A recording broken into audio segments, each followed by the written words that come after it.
Yo, YouTube, what it do?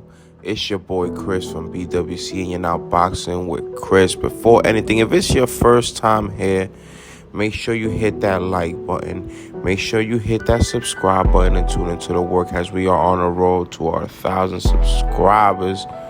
If it's your first time here, once again, welcome. We are recapping Saturday's bout. I missed the stream. Forgot about the time difference in the UK. But we're gonna recap this fight between Anthony Joshua and Jermaine Franklin. Couple quick takeaways from this fight. Even though Anthony Joshua did win by a unanimous decision, it didn't look like a sufficing win. I had a short.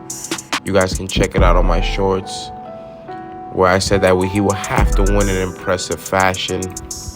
But he has 3 trainers and 3 fights. So I guess he probably will have to get acclimated into the training of Derrick James. But he just, he looked stiffer than the usual. The jab was solid. To me, he didn't look spectacular. He wasn't putting combinations in bunches. Jermaine Franklin actually was a tough customer, He didn't show Anthony Joshua no respect. He was a smaller guy. He didn't have the physique of Anthony Joshua. But, he was landing successfully a right hand.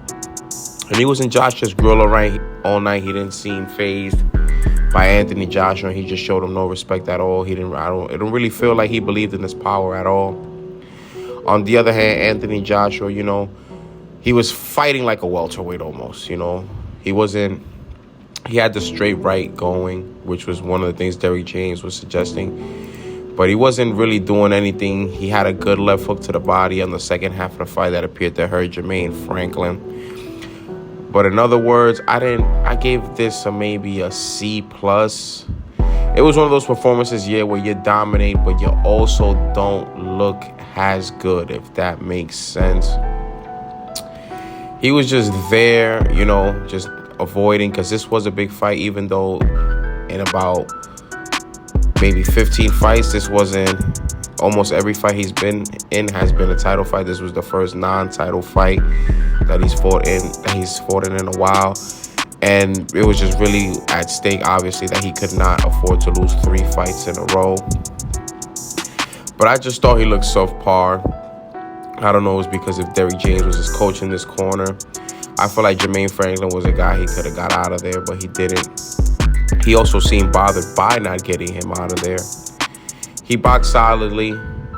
He had the nose. Jermaine Franklin was landing early, cut up the nose. But other than that, it wasn't really too much to report on this fight. He looked basic. He didn't look like a world beater. I had him tied with Deontay Wilder as the 3rd best heavyweight in the world. This would be between Tyson Fury and Alexander Usyk at first, whichever you have, 1 or 2. And then the 3rd spot you can say is between Deontay Wilder and Anthony Joshua. But after this performance, some people really was not impressed.